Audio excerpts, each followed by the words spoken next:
Hello and welcome to one more episode of our playthrough of our Vindicator focused on lightning damage Ultana. Now the only thing different from the last time is that I painted the Thunder Touch bracers with the illusion of harvest grips, and that's pretty much it. Let's continue back from where we stopped last time. Last time we had just beaten Zarya the Carver and we were here on Darkveil Gate looking for Karroz to slay him, the Sigil of Kafan. Now, if you are a fan, if you are one of the people who constantly watches our new videos and were following Ultana's quest, I should explain why Ultana kinda disappeared for some days. Well, there's one thing called life, and in my case, in my life, there's one thing called college. So I have this really important subject that I am, what's the word? I'm studying it again, because it's from the last year actually, but I didn't do so well, so I'm having to redo it. No shame in admitting that. And, well, I had a really important test, and I think you can understand that I had to prepare for it. I had to be prepared for it. So that's the explanation for our disappearing. We got some lore here, there's some lore here. The blood for Kafan. I'm not going to be reading all the lore pieces on this. Oh, there's a boss here. On this particular episode, I think.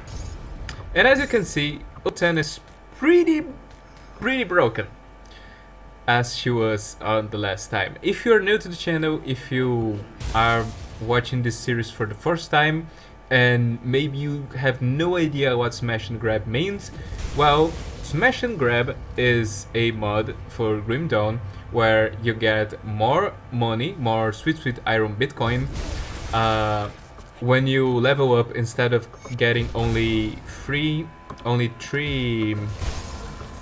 level up things, you get 5 right here on the points you can spend on your skills and whatnot. So the idea of the mod originally was like, hey, have a bunch of money and a bunch of points so you can test your builds faster. You can see if your idea for a build is going to work or not. And since I like to start playing again with so many builds, it's a mod that suits me, you know? I'm not a guy that creates one character and sticks with this character for my whole life. Even in other games like Dark Souls, I like to create a bunch of characters. On Dark Souls 2 I had something like, I don't know, 7 to 10 characters. I don't even remember how many characters you could have because it's been so long. So yeah,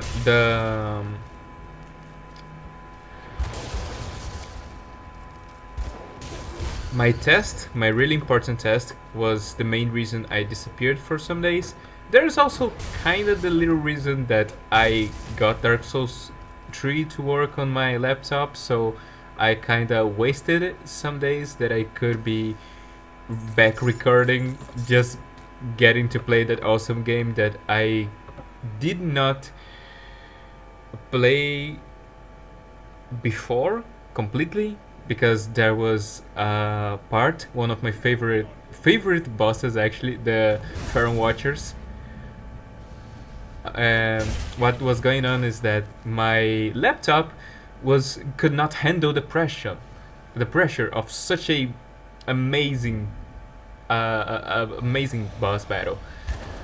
And by the way, I think you can all agree that since I am not recording for some days and I'm not speaking English for some days, my ability to commentate has decreased a lot. And I'm really sorry for this. But then again, the only way we are going to recover our powers is getting back to action. So I appreciate your patience, and eventually I'll go back to being the same moron I was. commenting about a bunch of things, knowing more about this game than I know about myself, and singing along a bunch of songs that maybe have nothing to do with the actual game. I mean, sometimes you have to admit, right? Look, Ultana looks pretty wild, so it makes sense if I turn around and start singing Born to be Wild. But then again, sometimes I'm going to turn around and start singing, I don't know, Living on a Prayer, which makes it doesn't make any sense, because things are not hard for Ultana. Ultana doesn't have to pray for things. Ultana just goes there with the power of Otus, the Shepherd of Storms, her god, and she swings the axe, and the whole sky attacks as one. So that's pretty awesome, don't you think?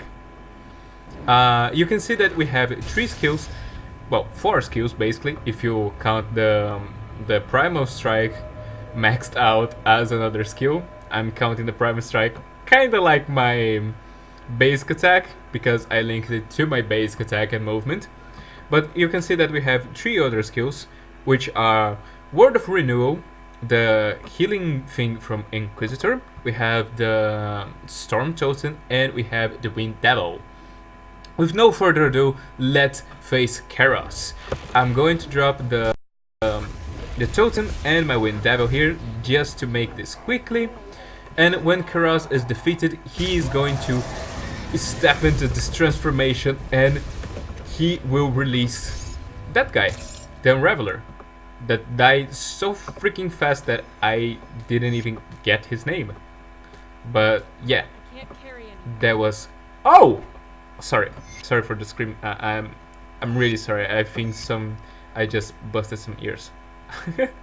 I wasn't prepared for my inventory to be full.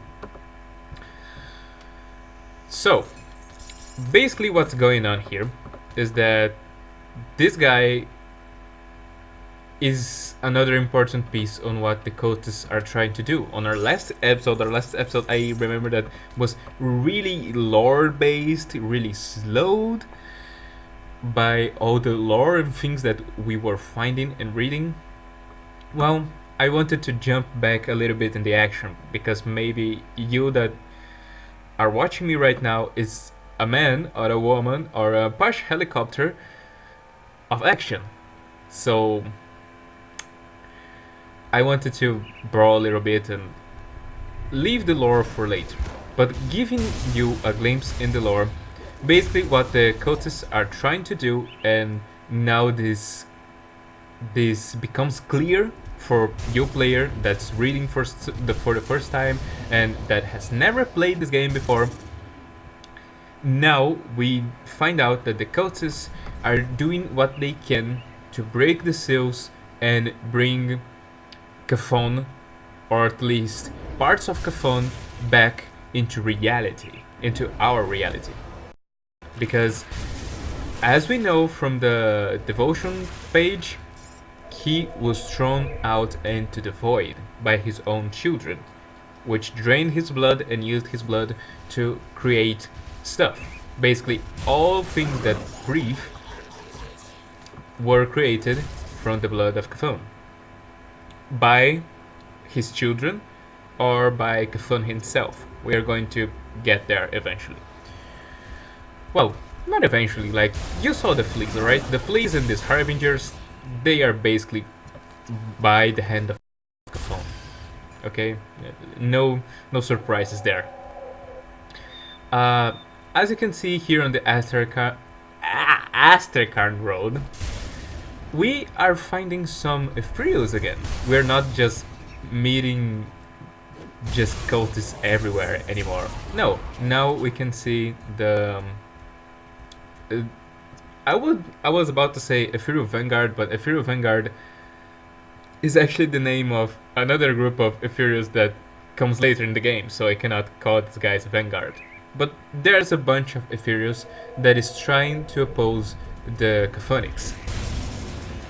Does this mean they are the good guys now? No, there are still a bunch of dicks. They still want to possess you and your sister and your brothers and everything.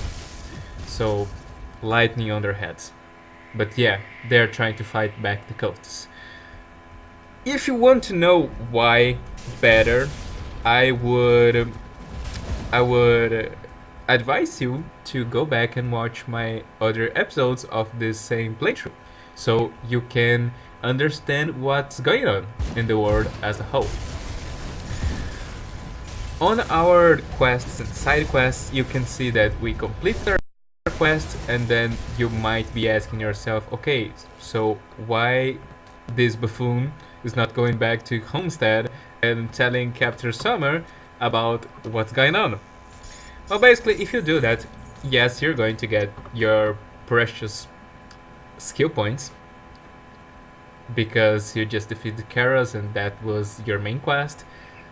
If we go back to the cultists, well, the fanatics, actually I shouldn't call them cultists, although they are kind of weird cult.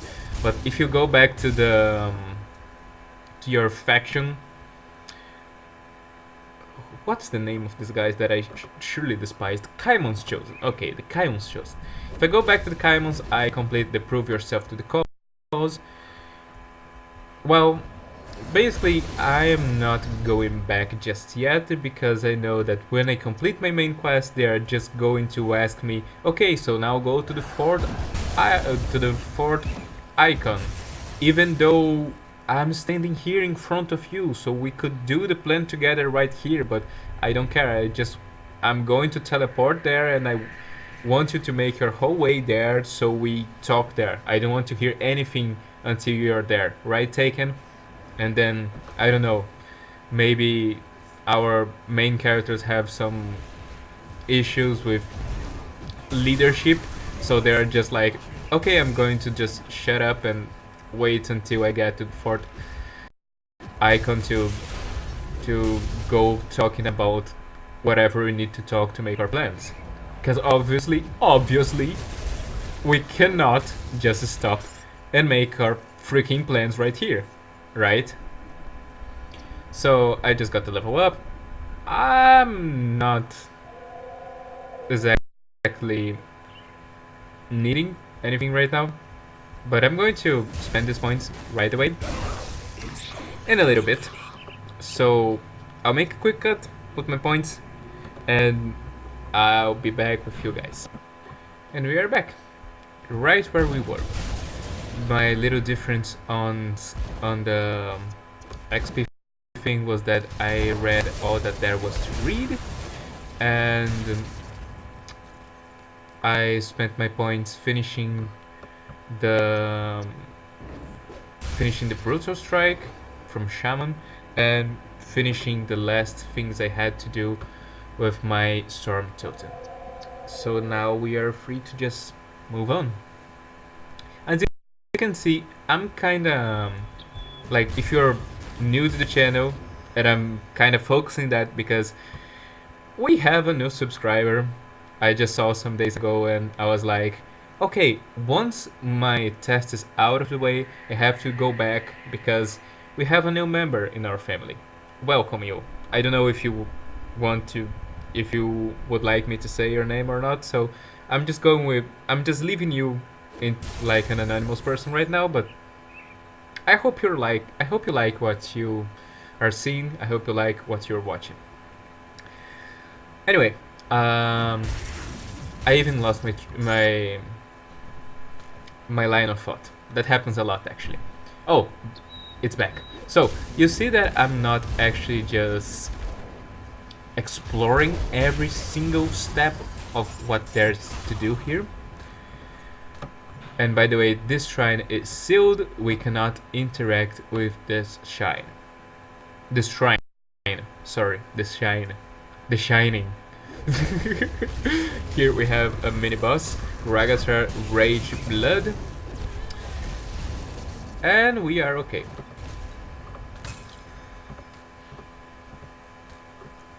And we had space to get our stuff. Well, the Ragatar dropped.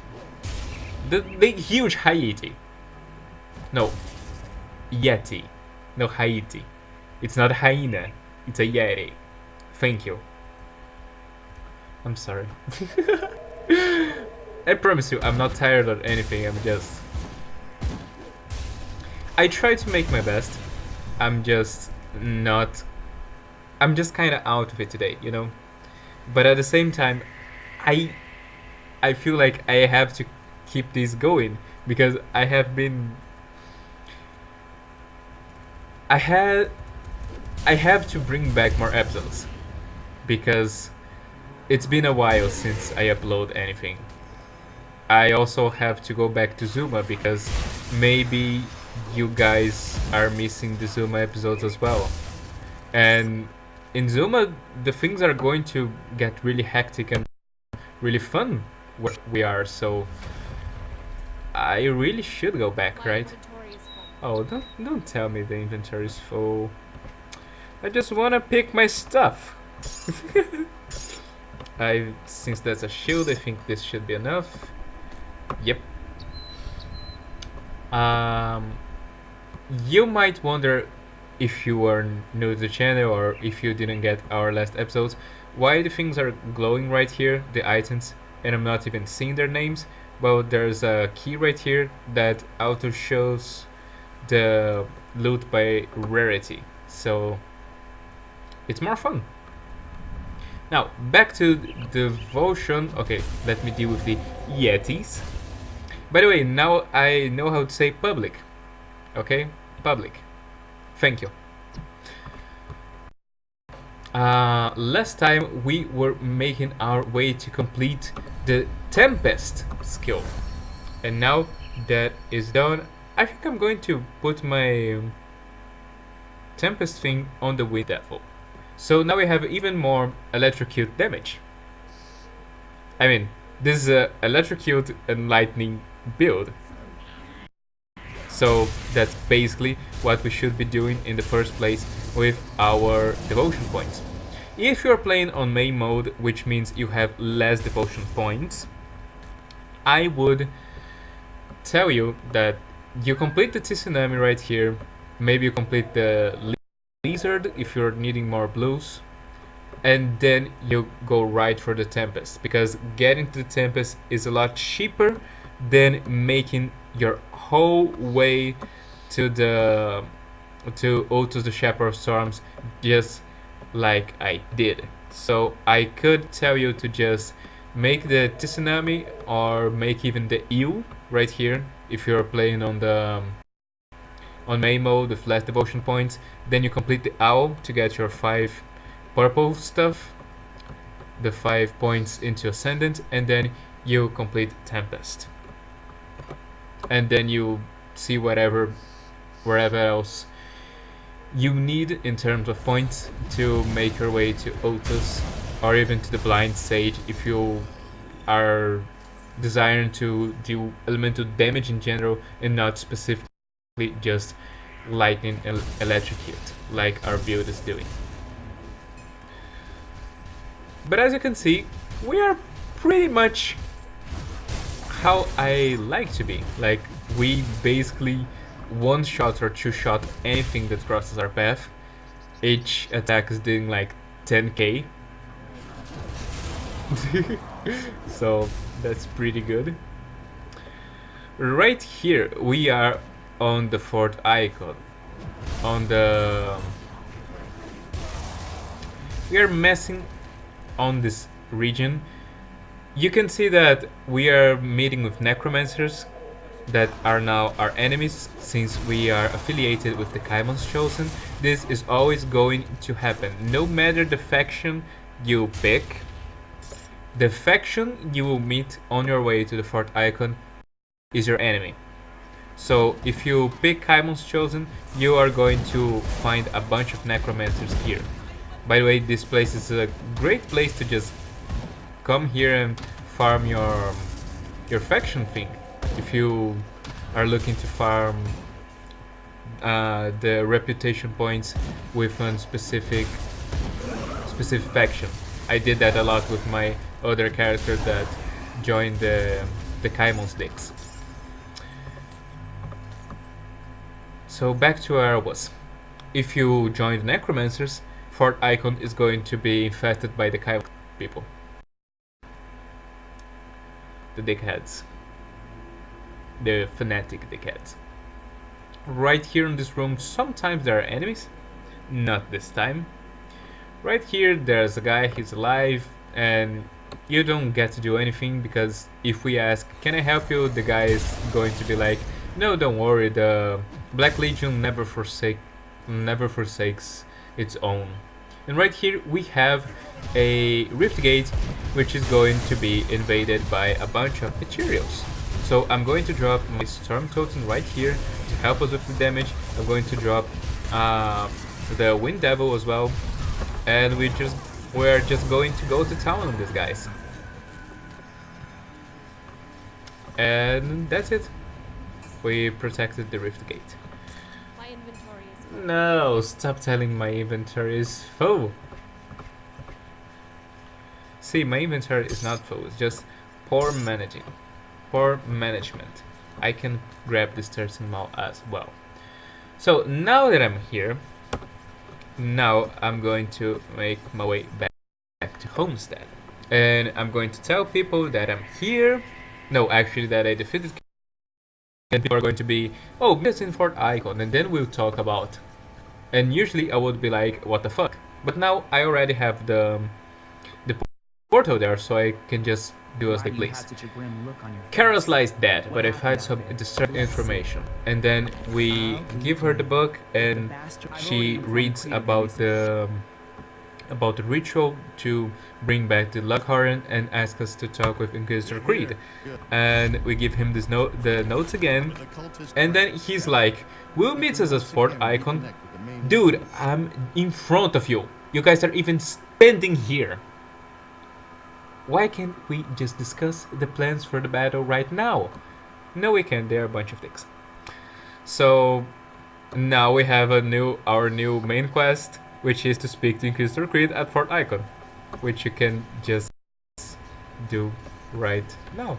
So now you see the brilliance behind my actions. Now you see the point of me just whatever. I just defeated Karroz at Darkveil Gate. I'm just going to take the Asterkarn road and run all the way to Chaldeon. Just kidding. Chaldeon was a lot better looking than Fort Ikon in my opinion. I love that merchant city. So right here is Inquisitor Creed, and we ask him what happened, and he tells us that the commander of this place has been possessed. We are also going to get the side quest from this guy because it's on our main way, like on the way to find the Commander Lucius that Inquisitor Creed asks us to deal with. We are going to find the supplies that the Weapons Master Edric is asking us to find. And I'm also going to go back to the dickheads and talk to them.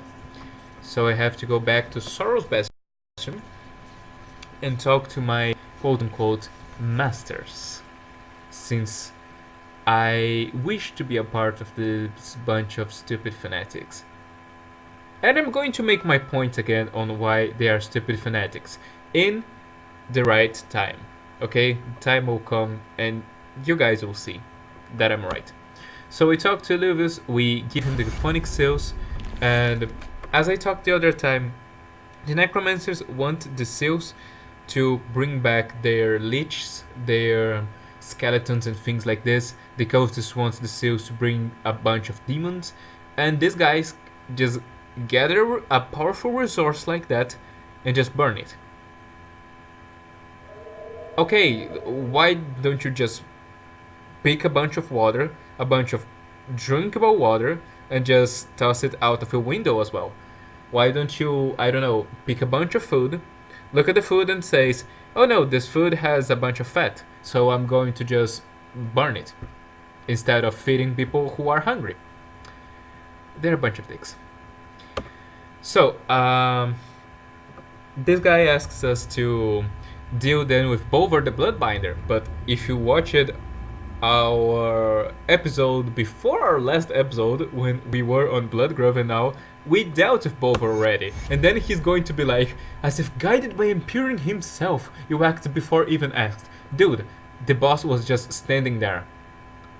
I'm not one to run from a fight. There's no Empyrean here. Unless you, the player, is Empyrean. Then thank you, game, for calling me a god that does not exist. And then he asks us to go to the Fort Ikon and eliminate the Master Ravok. And he's going to give us a Kaimon's Blessing. Now, just 1 second. Just as I feared, we are on the 25-minute mark. But, well, this next quest is not that big. So, we now have to go to Fort Ikon, which is on the northeast, kinda, of the Bloodgrove. And we have to deal with a Necromancer boss that's standing there. So we're going to do that. Now, because of time constraints, what I'm going to do is I'm going to kinda make a cut until we are closer to the Fort Ikon. So you have to be listening to me and seeing me walking pointlessly until we are pointlessly inside the fort itself. Okay? So see you guys in a bit. Now we are inside the Fort Ikon. The Fort Ikon follows kind of the same thing as the Fort Ikon, in which it's always going to be dominated by the faction you're fighting against in this stupid fight between two factions, which I can never understand. I mean, I actually understand. It happens because the Kaimon's Chosen are a bunch of fanatics that cannot respect that someone else has a better belief than them. So that's basically why this fight happens. Because as you saw on the early videos, and if you didn't, I urge you to go see. You can reason. You can be an inquisitor and reason with the. Oh, that was Ravok. She's already dead. Heavens, she was already dead. As my favorite character on Dark Souls 3 speaks, Grey Rat. Anyway, so back to where I was. The fight basically happens because. Don't tell me it's filled. Because the Kaimon's Chosen can agree with Necromancers. Say they are an abomination or something like that. Point is, we defeated Master Ravok. We can go back and tell the Kaimon's Chosen guys that we did it. However, this is going to wait for our next episode. Thank you all for watching. You can leave your comments. I'm sorry if my commentary was not on point or as good as the other times, but well, in time we will get back to where we were. Thank you all for watching. Ultana, we'll see you guys next time.